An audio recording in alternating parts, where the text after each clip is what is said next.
Сәлем достар, біз селлер аккаунт, яғни сатушының аккаунтына тіркелмес бұрын ортада бізде транзитный счет, яғни біздің ақшамыз, долларларымыз түсетін Payoneer, Wise деген түрлі международный платежный системалар бар.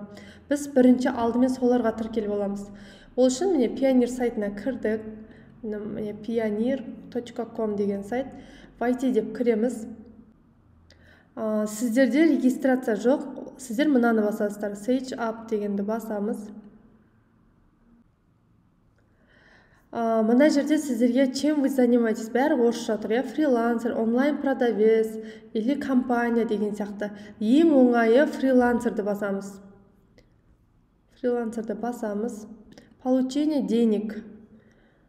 Міне ең азымен бастай бересіздер. Бұл өзгере береді оны. Мысалы $1000, $10,000 болса да келе береді. Әрі қарай регистрация. Біз юрлицо емеспіз, яғни бізге бұл Амазонда IP-ның, тоғының қажет жоқ, сондықтан міне физлицомен кіреміз. Әрі қарай мына жерде ағылшынша, яғни Загран паспорттағы аты жөндеріңіз жазасыздар.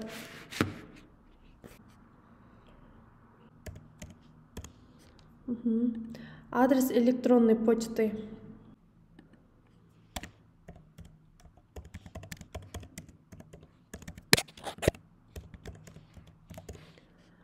Екінші рет подтверждение жасаймыз. Дата рождениеміз жазамыз мына жерде. Тура паспорттағыдай. Әрі қарай мына жерде кодты енгіземіз.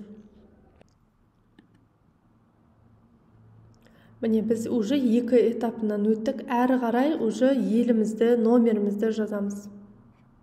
Бәрін желательно ағылшынша жазыңыздар. Мобильный телефон. Өздеріңіздің номерлеріңіз жазасыздар. Енгізген номерлеріңізге код келеді. Сол кодты осы Payoneer сайтына тіркейсіздер.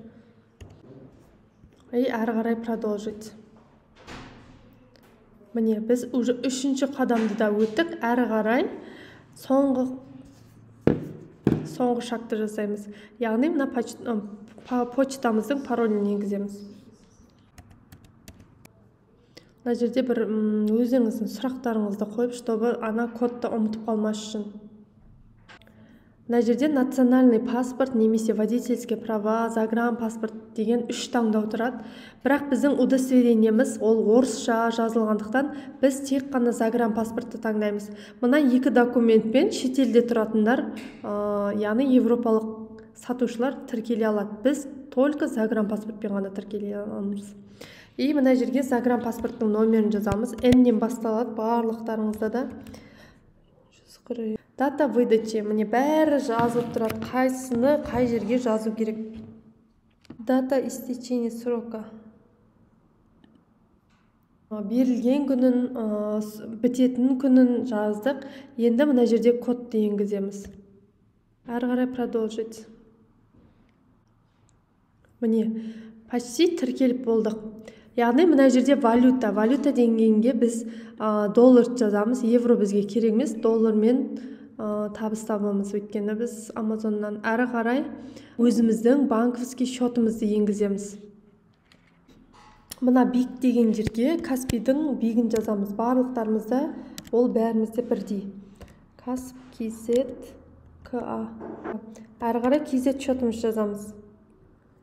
Реквизитіға кірсек, инфо деген жерден осы счетымызды аламыз.